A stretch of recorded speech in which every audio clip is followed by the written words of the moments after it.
സ്വാദ് തേടി രുചി തേടിയുള്ള യാത്ര ഇപ്പോൾ എത്തി നിൽക്കുന്നത് ഗോപുര നഗരമായ മധുരയിലാണ്.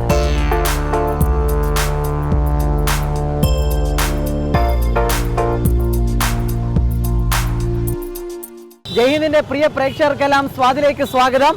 സ്വാദ് എങ്ങനെ മധുരൈ നഗരത്തിലൂടെ സാധാരണക്കാരന്റെ വാഹനമായ സൈക്കിൾ റിക്ഷയിലുള്ള യാത്രയിലാണ്. അപ്പം മധുരയിലെ വിവിധ തരം ഡിഷസ് അന്വേഷിച്ചുള്ള നടപ്പിലാണ്. ഇപ്പോൾ ഇവിടുത്തെ ലോക്കൽ കുറേ സാധനങ്ങളുണ്ട്.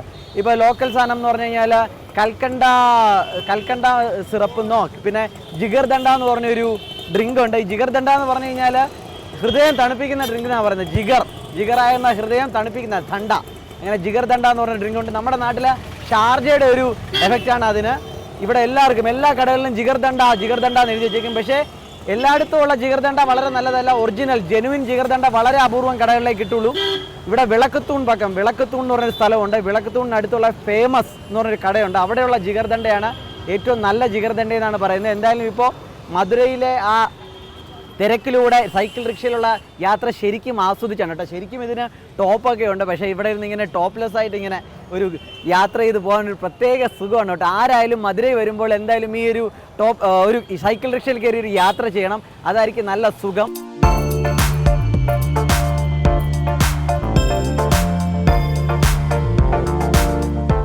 ഹിസ്റ്റോറിക് വിളക്കത്തൂൺ എസ്റ്റാബ്ലിഷ്ഡ് ഓൺ 1840, പിന്നെ റിസ്റ്റോർ ചെയ്തു. അതിൻ്റെ വിഷ്വൽസാണ് നിങ്ങളിപ്പോൾ കണ്ടുകൊണ്ടിരിക്കുന്നത്. അപ്പോൾ ഇതിൻ്റെ അടുത്ത് എവിടെയോ ആണ് ഞാൻ നേരത്തെ പറഞ്ഞ നമ്മുടെ ഫേമസ് ജിഗർദണ്ഡ കട കേട്ടോ. കുറേ ദൂരം മാമനെ കൊണ്ട് ചവിട്ടിപ്പിച്ചു. എൻ്റെ ഈ ലോഡും വെച്ച് മാമനെ കൊണ്ട് ചവിട്ടിപ്പിക്കുക എന്ന് പറഞ്ഞാൽ അത് വളരെ മോശമാണ്.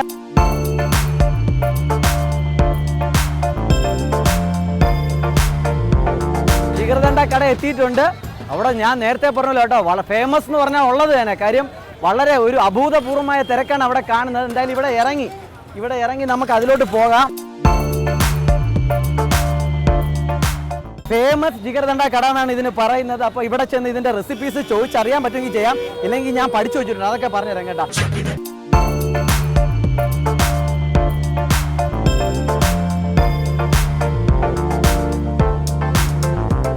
പ്രൊപ്പറേറ്ററായ മദർ ചേട്ടനാണ് എൻ്റെ കൂടെ ഉള്ളത്. അപ്പോൾ ചേട്ടൻ തന്നെ സമയം കണ്ടത് ഇത് എങ്ങനെയാണ് ഇത്രയും തിരക്ക് നിൽക്കുമ്പോൾ നമുക്ക് എങ്ങനെയാണ് ഇത് ഉണ്ടാക്കി തരുന്നത് പറഞ്ഞുതരാൻ പോവാണ്. അപ്പോൾ നിങ്ങൾ കണ്ടുകൊണ്ടിരിക്കുന്ന മധുരയിലെ ഏറ്റവും ലോക്കലൈസ്ഡ് ആയതും ഏറ്റവും ജനപ്രിയ ഡ്രിങ്കുമായ ജിഗർദണ്ഡയാണ്. ചേട്ടാ അത് എങ്ങനെയാണ് ചെയ്യുന്നത് കാണിച്ചു തരാം. അതെന്താണ് ചേട്ടാ? ഇത് ബദാം പിസിൽ എന്ന് പറഞ്ഞൊരു സാധനമാണ്. ബദാം പിസിൽ ഇതാണ് ഇതിലെ ഒരു മെയിൻ ആയിട്ടുള്ള ഒരു ചേരുവ. ബദാം പിസിൻ എന്ന് പറഞ്ഞ സാധനമാണ്. ഇനി അതിനുശേഷം നർനാരി സർബത്ത്, നമ്മുടെ നാട്ടിലെ നന്നാരി സർബത്ത് എന്നൊക്കെ ഇല്ലേ, അതാണ് ഇത് നന്നാരി സർബത്ത്. അതുക്കപ്പുറം മിൽക്ക് ഒരു ചെറിയ ഒരു തവി, ഒരു നല്ല കട്ടിപ്പാൽ ഒഴിച്ചു കൊടുത്തു. അടുത്ത ഐസ്ക്രീം എന്ന ഫ്ലേവർ? ഇത് വാനില ഫ്ലേവർ ഐസ്ക്രീം. അടുത്തത് ബാസന്തി. എന്താണിത്? ബാസന്തി പാലാടை. പാലടയാണ് കേട്ടോ. പാലടയാണ് അടുത്തത് ഇട്ടത്. ഒരു മിക്സിങ് പോട്ട് അടുത്ത് മേലെ ഐസ്ക്രീം വീണ്ടും ഒരു ലെയർ ഐസ്ക്രീം ഇട്ടു. അടുത്ത് ബാസന്തി, വീണ്ടും ബാസന്തി ഇട്ടു. ഈശ്വര. അടുത്ത് സർബത്ത്. അടുത്ത വീണ്ടും സർബത്ത്. சாப்பிடுங்க ஒரு ஸ்பூன் கொடுப்பா.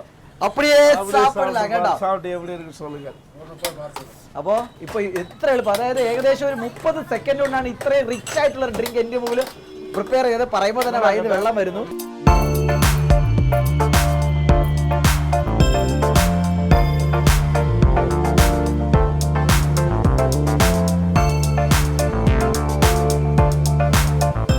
അപ്പോൾ മധുരയിലൂടെ ഏറ്റവും മികച്ച ചെട്ടിനാട് റെസ്റ്റോറൻറ്റ് തേടിയുള്ള അലച്ചിൽ അവസാനം എത്തിപ്പെട്ടിരിക്കുന്നത് അമ്മ മെസ്സിലാണ് കേട്ടോ. ഇവിടെ ഒരുപാട് പേരുള്ള മെസ്സുകളുണ്ട്, എന്നാൽ അമ്മ മെസ്സാണ് ചെട്ടിനാട് വിഭവങ്ങളിലും അതുപോലെ തന്നെ നോൺ വെജ് ഐറ്റങ്ങളിലും ഏറ്റവും സൂപ്പർബായിട്ടുള്ളതെന്നാണ് എനിക്ക് വിദഗ്ധ ഉപദേശം കിട്ടിയത്.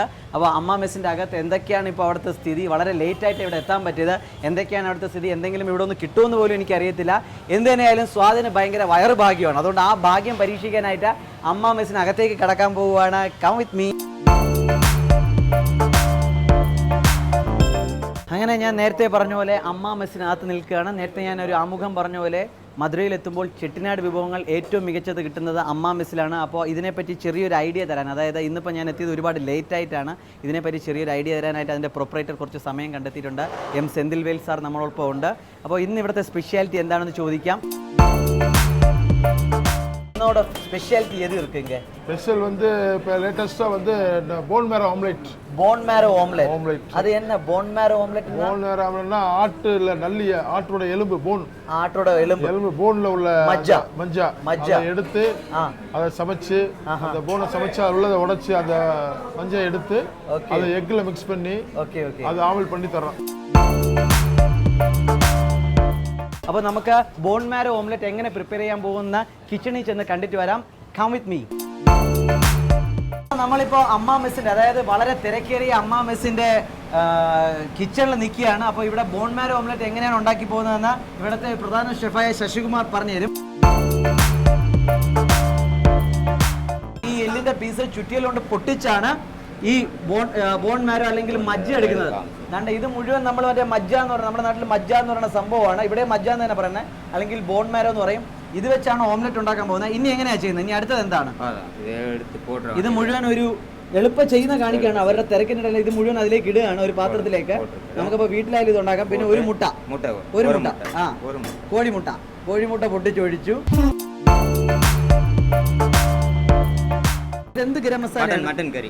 മട്ടൻ കറി എന്നുള്ള ഗ്രേവിയാണ് ഇടുന്നത് അല്ലേ? അപ്പൊ മട്ടൻ കറിയുടെ ഗ്രേവി തന്നെയാണ് ഇവിടെ ഒഴിക്കുന്നത്. ഇവളോ പോതും, ഒരു കുറച്ച് തുള്ളികളെ ഇട്ടുള്ളൂ കേട്ടോ, അതിന്റെ ആ ഫ്ലേവറിന് വേണ്ടി. ഇവളും പോതുമാ? ഇവളും പോതും. പെപ്പർ പിന്നെ കുരുമുളക് കൂടി ഇടുന്നുണ്ട്. ഇട്ടു.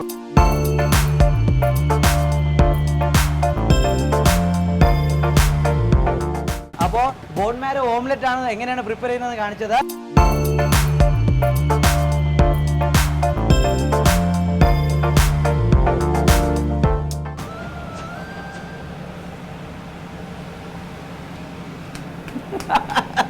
It tastes so good. ഇതൊക്കെ ടേസ്റ്റ് ചെയ്ത് നമ്മൾ നേരെ പോകുന്ന മധുരയുടെ തനതായ ഒരു ഗ്രാമീണ രുചി പരിചയപ്പെടാനാണ്. അതെന്താണെന്നൊന്നും അറിഞ്ഞുകൂടാ, തേടി പോയി കണ്ടുപിടിക്കുക. അത് തന്നെയാണ്. So please stay tuned with me. അങ്ങനെ സ്വാദ് അതിൻ്റെ തട്ടകത്തിലെത്തി നിൽക്കുകയാണ്. ഇന്ന് എന്നോടൊപ്പം ഉള്ളത് വീരഭദ്രൻ ചേട്ടനാണ്. നമ്മൾ മധുരയ്ക്ക് അടുത്തുള്ള ഇന്ന ഗ്രാമത്തിൻ്റെ പേര് മുല്ലിപ്പള്ളം ഗ്രാമത്തിലെ ഒരു തെങ്ങിൻ തോപ്പിൻ്റെ നടുക്കാണ് കേട്ടോ. ഇതൊക്കെ ഈ വാച്ചർമാരൊക്കെ ഇത് നോക്കാൻ, ഈ തെങ്ങിൻ തോപ്പ് നോക്കി നടത്താനായിട്ടുള്ള ആൾക്കാർ കിടക്കുന്ന സ്ഥലമാണ്. ഇവിടെ ചെറിയ രീതിയിൽ പാചകമൊക്കെ ഉണ്ട്. അപ്പോൾ ഇത് ഒരു സമയൽ മാസ്റ്ററാണ്. മുല്ലിപ്പള്ളത്തിലൊരു സമയൽ എന്താ പാചക മാസ്റ്ററായ വീരഭദ്രൻ ചേട്ടനാണ് എൻ്റെ കൂടെ ഉള്ളത്. അപ്പോൾ വീരഭദ്രൻ ചേട്ടൻ ഇന്ന് എനിക്ക് ഉണ്ടാക്കി തരുന്നത് ഈ മധുരയിലൊക്കെ ഉൾഗ്രാമങ്ങളിലൊക്കെ വളരെ കോമൺ ആയിട്ടുള്ളൊരു കറി, വളരെ എല്ലാവരും മിക്ക വീടുകളിലൊക്കെ ഉണ്ടാക്കുമെന്ന് പറയും കേട്ടോ. വിശേഷ അവസരങ്ങളിൽ ഈ ആടിൻ്റെ ബ്രെയിൻ കൊണ്ടുള്ള മൂളയെന്നാണ് ഇങ്ങനെ പറയുന്നത് അല്ലേ, മൂളൈ കറി. ആട്ടുമൂളൈ റോസ്റ്റ്. ഇങ്ങനെ എന്ത് പറയും അതിന്? മൂളൈ റോസ്റ്റ് എന്നാണ് പറയുന്നത്. ഇപ്പം ഇന്ന് അതാണ് ചെയ്യാൻ പോകുന്നത്. അത് അതിൻ്റെ ആ സ്പൈസിനെസ്സിലും ആ ഗ്രാമീണ തനിമയിലും തന്നെ നിങ്ങളുടെ മുമ്പിൽ പ്രസൻറ്റ് ചെയ്യാൻ പറ്റും. കാര്യം ഒരു സമയൽ മാസ്റ്ററാണ് എന്നോടൊപ്പം ഉള്ളത്. അപ്പോൾ എന്തൊക്കെയാണ് അതിനോട് വേണ്ട ചേരുവകൾ എന്നുള്ളത് ഇപ്പോൾ പറഞ്ഞു തരാം നമ്മൾ. അപ്പോൾ നമ്മൾ നിൽക്കുന്നത് മധുരൈ മുല്ലൈപ്പള്ളം എന്ന് പറഞ്ഞ ഗ്രാമത്തിലൊരു തെങ്ങിൻ തോപ്പിലാണ് കേട്ടോ. അപ്പോൾ വീരഭദ്രൻ ചേട്ടാ എന്തൊക്കെയാണ് വേണ്ടത് ഇതിന്? ഇത് തേവ പൊരുൾ ഏത് തേവ? ഇതൊക്കെ മൂള വേണം, ഒരു ആടിൻ്റെ മൂളൈ വേണം, ജീര പൗഡർ, ജീരകപ്പൊടി വേണം, പെപ്പർ, കുരുമുളക് പൊടി വേണം, മുളക് പൊടി വേണം, തനി മുളക് പൊടി, ഗരം മസാല, ഉപ്പ്, പിന്നെ സിന്ന വെങ്കായം, ചെറിയ ഉള്ളി കേട്ടോ. ചെറിയ ഉള്ളി താണ്ട ഈ പരുവത്തിൽ അരിഞ്ഞെടുത്തത് കേട്ടോ. ഈ പരുവത്തിൽ അരിഞ്ഞെടുത്ത സിന്ന വെങ്കായം വേണം, മല്ലിയില വേണം, കറിവേപ്പില വേണം. ഇത്ര സാധനം മതി അല്ലേ? അപ്പൊ നമുക്ക് സ്റ്റാർട്ട് പണലാം. അപ്പോൾ മൂളൈ റോസ്റ്റ് ആണ് നമ്മൾ ഇന്ന് ചെയ്യാൻ പോകുന്നത്. തനി തമിഴ്നാടൻ രീതിയിലുള്ള മൂളൈ റോസ്റ്റ്. ചീനച്ചട്ടി എടുത്ത് വെച്ചിട്ടുണ്ട്. ഏത് എണ്ണയാണ് നമ്മൾ ഉപയോഗിക്കുന്നത്? ജിഞ്ചിലി ഓയിൽ തന്നെയാണ് ഉപയോഗിക്കുന്നത്. നല്ലെണ്ണ തന്നെയാണ് എടുക്കുന്നത്. ജിഞ്ചിലി ഓയിൽ. വെളിച്ചെണ്ണ എടുക്കൂലല്ലേ ഇതിന്? വേണ്ട. ഇതാണ് കുറച്ചുകൂടെ ടേസ്റ്റ് നല്ല ഇറക്കുമെന്നാണ് പറയുന്നത്. ഈ ആടിൻ്റെ ബ്രെയിനൊക്കെ എടുത്ത് തന്നെ മുമ്പ് വെച്ചിട്ടുണ്ട്. ഞാനിത് ആദ്യമായിട്ടാണ് കഴിക്കാൻ പോകുന്നത്. കുറച്ചേ ഞാൻ ടേസ്റ്റ് ചെയ്യും, എന്നത്തെ പോലെ കുറേ ഒന്നും ടേസ്റ്റ് ചെയ്തില്ല. എനിക്കിത് മനസ്സ് കവളവും പിടിക്കാതെ പാക്കതൊക്കെ ഒരു മാതിരിയേ ഇருக்கு. അത് സിന്ന വെങ്കായം. അത് ചട്ടി ഒന്ന് ചൂടായി, എണ്ണയൊന്ന് ചൂടായതിനു ശേഷം ചെറിയ ഉള്ളി അരിഞ്ഞിട്ടത് അതിലേക്ക് ഇടുകയാണ്. ചെറിയ ഉള്ളി അരിഞ്ഞത് എണ്ണയിലേക്ക് ഇട്ട് കൊടുക്കുകയാണ്. അതിൻ്റെ അളവുകളൊന്നും ഇല്ല കേട്ടോ. ഇതൊക്കെ കൈയളവുള്ള സാധനമാണ്. കാര്യം തനി ഒരു നാടൻ ഡിഷ് ആകുമ്പോൾ ഇതിൽ സ്പൂൺ അളവോ അല്ലെങ്കിൽ ഗ്രാം അളവോ ഒന്നും പറയാൻ പറ്റില്ല. എല്ലാം കൈയളവ് തന്നെയായിരിക്കും. വീരഭദ്രൻ ചേട്ടൻ ഞാൻ പറയുന്നത് സാൾട്ട്, കൊഞ്ചം സാൾട്ട് തേവൈ. കുറച്ച് പാകത്തിൽ ഉപ്പിട്ട് കൊടുക്കുകയാണ്. കറിവേപ്പില, കുറച്ച് പാകത്തിന് കുറച്ച് കറിവേപ്പില ഇട്ട് കൊടുക്കുകയാണ്. മല്ലിയിലയും കുറച്ച് ഇട്ട് കൊടുക്കുകയാണ്. എളുപ്പമെളുപ്പം കേട്ടോ പാചകം. കാര്യം ഇവർ സ്ഥിരം കേറ്ററിംഗ്, അതായത് സമയൽ മാസ്റ്റർ എന്നാണ് പറയുന്നത് ഇവിടെ ഈ കേറ്ററിങ്ങിലെ സ്പെഷ്യലിസ്റ്റിന്. കുറച്ച് മുളക് പൊടി എല്ലാം കൈകൾ കേട്ടോ, ഒരു പിഞ്ചെടുത്താണ് കൊടുക്കുന്നത്. കുറച്ച് മുളക് പൊടി ഇട്ട് കൊടുത്തു.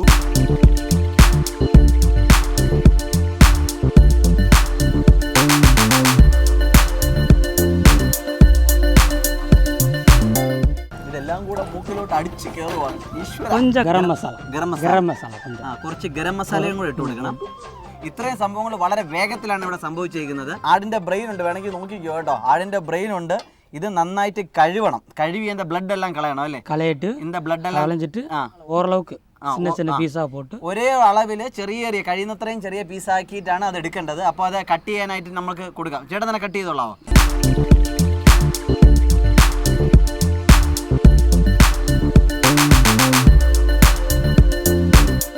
നമ്മുടെ മൂളെ മുഴുവൻ കട്ട് ചെയ്ത് കഴിഞ്ഞിരിക്കുകയാണ്.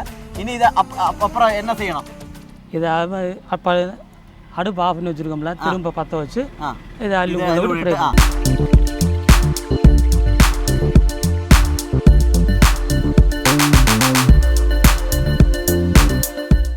ഇഞ്ചി പേസ്റ്റ് പൂണ്ട് ചേർന്ന പേസ്റ്റ്, ഇഞ്ചും വെളുത്തുള്ളിയും ചേർന്ന പേസ്റ്റ്.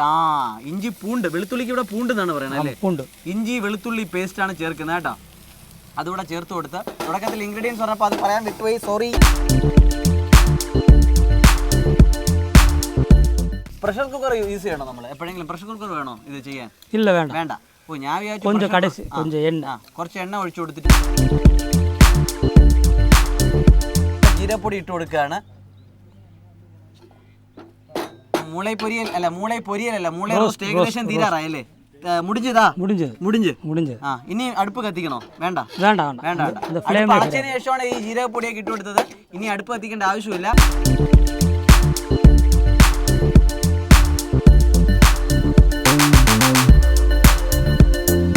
അപ്പം എല്ലാം സമഞ്ഞതൊക്കെ അപ്പുറം ജീരകപ്പൊടി അപ്പൊ എല്ലാം പാചകം ചെയ്തതിന് ശേഷം കുറച്ച് ജീരകപ്പൊടി മുകളിലിട്ട് നല്ല ഫ്ലേവർ ആയിരിക്കും എന്നാ പറയുന്നത്.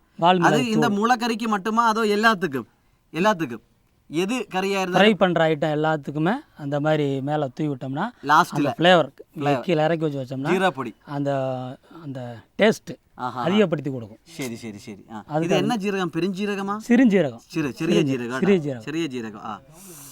അങ്ങനെ നിങ്ങളെ സാക്ഷി നിർത്തി നിങ്ങൾക്ക് വേണ്ടി ഈ സാഹസവും ഞാൻ ചെയ്യാൻ പോവാണ്. വീരഭദ്രൻ ചേട്ടൻ്റെ കൈകൊണ്ടുണ്ടാക്കിയ മനോഹരമായ അല്ലെങ്കിൽ ഈ രുചികരമായ ഈ ഭക്ഷണം. ഈശ്വരാ, ഈ മൂളയെ മനസ്സിൽ ഇങ്ങനെ കിടക്കുന്നതുകൊണ്ട് ഒരു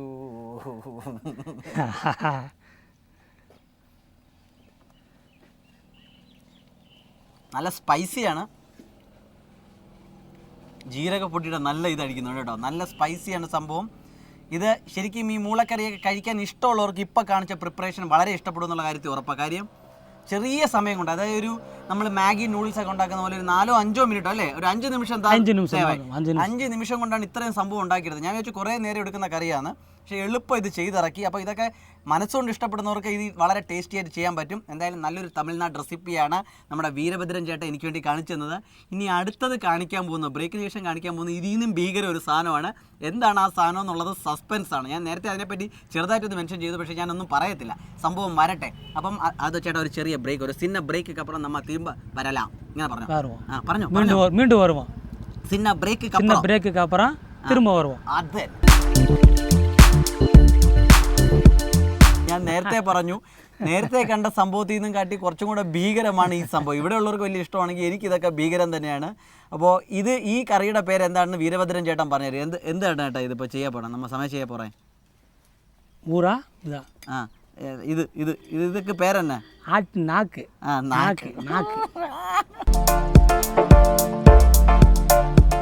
ആട്ടുനാക്ക് കറിയാണ് ഇവിടെ ചെയ്യുന്നത്. ഇവിടെയുള്ള ആൾക്കാർക്ക് ഭയങ്കര ഇഷ്ടമാണ്. അത് ഉൾഗ്രാമങ്ങളിലേക്ക് ഇത് ഭയങ്കര ഇഷ്ടമാണ്. സിറ്റിയിലുള്ള ആൾക്കാർക്ക് ഇഷ്ടമാണ്, പക്ഷേ ഇവിടെയാണ് അത് കൂടുതൽ. ഞാൻ നേരത്തെ പറഞ്ഞില്ലേ, ചോരപ്പൊരിയൽ, അതുപോലെ രക്തപ്പൊരിയൽ അല്ലേ, രക്തപ്പൊരിയൽ പോലെ ഇവിടെ ഇതും ഇഷ്ടമാണ് കേട്ടോ. ആട്ടുനാക്ക് കറി, അതുപോലെ ഇങ്ങനെ കുറേ സാധനങ്ങളുണ്ടെന്നാണ് പറയുന്നത്. അപ്പോൾ ഇപ്പോൾ എൻ്റെ ഫ്രണ്ട് ഇരിക്കുന്നത് ആടിൻ്റെ നാക്ക് നന്നായിട്ട് കഴുകിയതിന് ശേഷം ചോപ്പ് ചെയ്ത് വെച്ചേക്കുന്നതാണ് കേട്ടോ. ഈശ്വരാ, എന്തൊക്കെ ആട് ഇതൊക്കെ വെച്ച് എത്ര പ്രാവശ്യം എന്നൊക്കെ പറഞ്ഞു കാണും, പാവം ആട്. ശരി, അതിന് വേണ്ട എന്തൊക്കെയാണ് പൊരുൾ ഏതൊക്കെ തേവയെന്ന് சொல்லலாம்? ഗരം മസാല, മട്ടൺ മസാല, മഞ്ഞൾ പൊടി, മഞ്ഞൾ പൊടി, മിളകായ് പൊടി, മിളഹായ് പൊടി എന്ന് പറഞ്ഞാൽ മുളക് പൊടിയാണ്. നമ്മുടെ മുളക് പൊടി.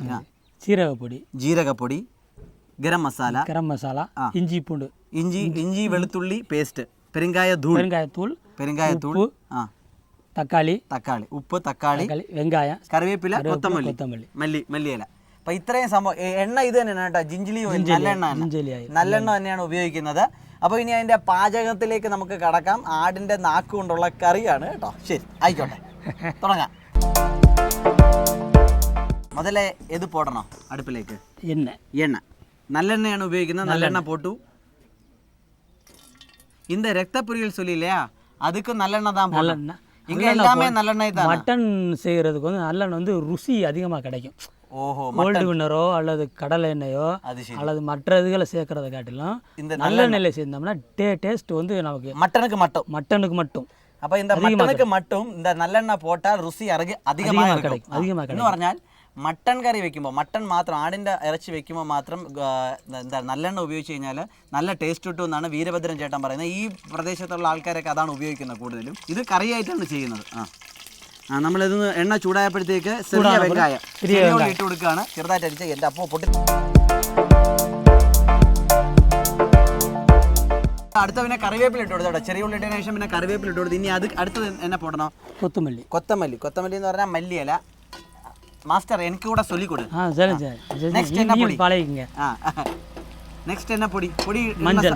മഞ്ഞൾ പൊടി. അത് എവിടെ ഇടണം അതെനിക്ക് தெரியாது, എവിടെ ഇടണമെന്ന്. അതൊക്കെ ഒരു കൈയളവാണ് കേട്ടോ. ഒരു പിഞ്ച് എടുത്ത് അങ്ങ് ഇടും. കാര്യം ഈ ഒരു നാടൻ ഡിഷ് ആകുമ്പോഴത്തേക്ക് ഒരുപാട് ഈ ഗ്രാം അളവുകളോ ടീസ്പൂൺ അളവുകളോ ഒന്നും നമുക്ക് പറയാൻ പറ്റത്തില്ല. അതുകൊണ്ട് ഒരു പരുവത്തിനടുത്ത് അങ്ങ് ഇടും. അതങ്ങ് മനസ്സിലാക്കിക്കോണം, അത്ര തന്നെ. അപ്പം കണ്ടുകൊണ്ടിരിക്കുന്ന ഡിഷിൻ്റെ പേര് ഒന്നും കൂടെ നിങ്ങളെ പേടിപ്പിക്കാനായിട്ട് ഓർമ്മപ്പെടുത്താം. ആടിൻ്റെ ആക്ക കൊണ്ടുള്ള കറിയാണ് കേട്ടോ. വെള്ളം കുറച്ച് പാകത്തിന് വെള്ളം ചേർക്കുക. പൊട്ടിത്തെറിക്കുമോ? ഇല്ലേ, ഇളക്കി കൊടുക്കാം. എല്ലാത്തിലും എല്ലാം കുറച്ച് മുളക് പൊടി, കുറച്ച് എല്ലാ പൊടികളിൽ നിന്നും കുറച്ചിടുക. ആദ്യം മുളക് പൊടി ഇട്ടു. അതിട്ട് ചെറുതായിട്ടൊന്ന് തിളയ്ക്കുമ്പോഴത്തേക്ക് ഒന്ന് കുതിക്കുമല്ലേ, തിളയ്ക്കും. കുതിച്ചിട്ട് അപ്പം അടുത്ത പൊടി ഇട്ട് കൊടുക്കാം. ഇഞ്ചി വെളുത്തുള്ളി പേസ്റ്റ്. അത് കുറച്ച് ഇട്ട് കൊടുക്കാം കേട്ടോ. കുറച്ച് അധികമുണ്ട്. എനിക്ക് തോന്നുന്നു 1 ടീസ്പൂണോളം കാണും. 1 ടീസ്പൂൺ, 1.5 ടീസ്പൂൺ കാണും. ബാക്കി പിന്നെ മട്ടൺ മസാല ഒരു പിഞ്ച് എന്ന് പറഞ്ഞാൽ ഈ 3 വിരൽ ചേർത്ത് എടുക്കുന്നത്, 3-4 വിരൽ ചേർത്ത് എടുക്കുന്നത്. അതിട്ട് കൊടുത്തു. പിന്നെ എല്ലാ പൊടികളും, പിന്നെ ഗരം മസാല കുറച്ചിട്ട് കൊടുക്കുന്നുണ്ട്. ഇതുപോലെ നേരത്തെ എടുത്ത പോലെ ഒരു വലിയ പിഞ്ച് ഗരം മസാല ഇട്ട് കൊടുത്തു. ഇതൊക്കെ ഇട്ട് കുറച്ച് ഇടയ്ക്കിടയ്ക്ക് ഒന്ന് ഇളക്കി കൊടുക്കണം കേട്ടോ. ഒന്ന് തിളയ്ക്കാൻ വിട്ട് കൊടുക്കണം. അപ്പോൾ അടിയിൽ പിടിക്കാതിരിക്കും. ജീരകം മാത്രം കുറച്ച് കൂടുതലിടണം. എല്ലാ പൊടികൾ ഇടുന്നതിനെക്കാട്ടി ജീരകപ്പൊടി കുറച്ച് കൂടുതലിടണം കേട്ടോ. അതാണ് പ്രത്യേകം ശ്രദ്ധിക്കാനുള്ളത്. ജീരകപ്പൊടി അധികം തന്നെ ഇടണം.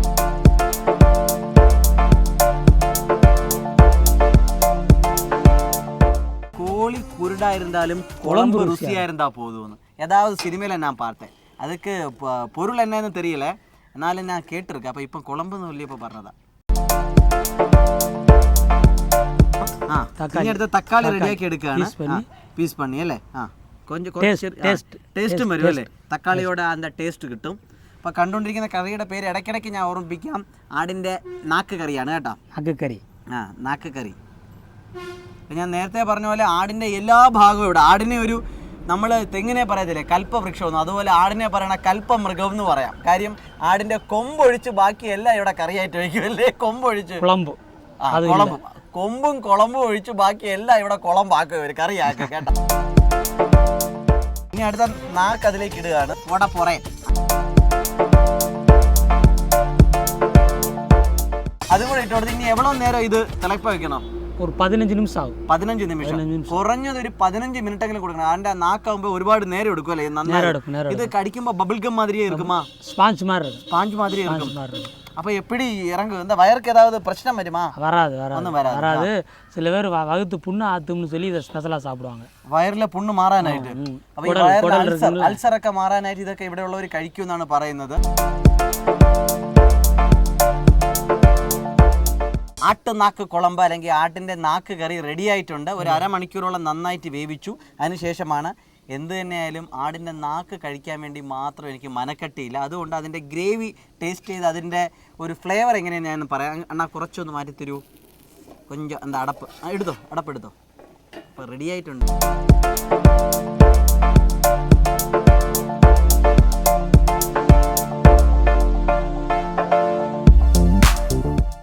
ജീരകത്തോட ടേസ്റ്റ് ரொம்ப அதிகமா இருக்கு இல்லையா?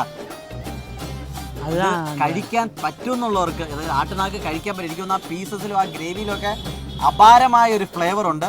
അപ്പോൾ അത് കഴിക്കാൻ പറ്റുമെന്നുള്ളവർക്ക് അത് വളരെ നല്ലതായിരിക്കും. എന്ന് പറഞ്ഞാൽ അതിനുള്ള സാഹസികത വേണം. അപ്പോൾ എന്ത് തന്നെയാലും നമ്മളിന്ന് വളരെ നല്ല 2 തമിഴ്നാട് നോൺ വെജ് റെസിപ്പീസാണ് കണ്ടത്. ഒന്ന് ആട്ടിൻ്റെ മൂള വെച്ചുള്ള ആട്ടുമൂള റോസ്റ്റ്, രണ്ടാമത് കണ്ടത് ആട്ടുനാക്ക് കറി. ഇനി വേറെ പലതുണ്ട്, രക്തപ്പൊരിയൽ, അങ്ങനെ കുറഞ്ഞ ചെവിയൊക്കെ വാട്ടിയെടുത്ത് അതിൻ്റെ മുടിയൊക്കെ ഷേവ് ചെയ്ത് അതുവരെ ഉപയോഗിക്കുമെന്നാണ് പറയുന്നത്. എന്തായാലും അത്രയും നമ്മൾ കടന്നു പോകുന്നില്ല. അപ്പോൾ എന്തായാലും വളരെ നല്ല 2 ഡിഷസ് പ്രസൻറ്റ് ചെയ്ത ചേട്ടനടുത്തുള്ള നന്ദിയുണ്ട്. അതുകൊണ്ട് തന്നെ നിങ്ങൾക്ക് നമ്മുടെ പരിപാടിയെ പറ്റി എന്നെ പറ്റിയുമുള്ള കുറ്റങ്ങളും അഭിപ്രായങ്ങളും എഴുതി അറിയിക്കാൻ ഒരു അഡ്രസ്സുണ്ട്. It's to the producer Jaihind TV, Swad, Karimanal arcade, east fort, Trivandrum. And our email address is swad@jayhindtv.in. അപ്പോൾ അണ്ണാ നമുക്ക് പരിപാടി നിർത്താം. ഇങ്ങനെ മുടിഞ്ഞു. ഇപ്പോൾ 2 കറി നമ്മൾ നല്ല അരുമയാണ് രീതിയിൽ സമയൽ പണി അല്ലേ, അങ്ങനെയല്ലേ പറയേണ്ടത്? നന്നാ പേസില്ലയാ, നല്ലായിരുന്നു പറഞ്ഞു കേട്ടോ. അപ്പോൾ വളരെ നന്നായിട്ട് 2 ഡിഷസ് പ്രസന്റ് ചെയ്ത വീരഭദ്രണ്ണന് നിങ്ങളുടെ പേരിലും എൻ്റെ പേരിലും നന്ദി അറിയിച്ചുകൊണ്ട് നന്ദി അറിയിച്ചുകൊണ്ട് നമ്മുടെ പരിപാടി തീരുകയാണ്. നമുക്കൊരു ഗുഡ് ബൈ നമ്മുടെ പ്രേക്ഷകർക്ക് വ്യൂവേഴ്സ് കിട്ടാ കൊഞ്ചം ഗുഡ് ബൈ സൊല്ലലാമാ? Good bye.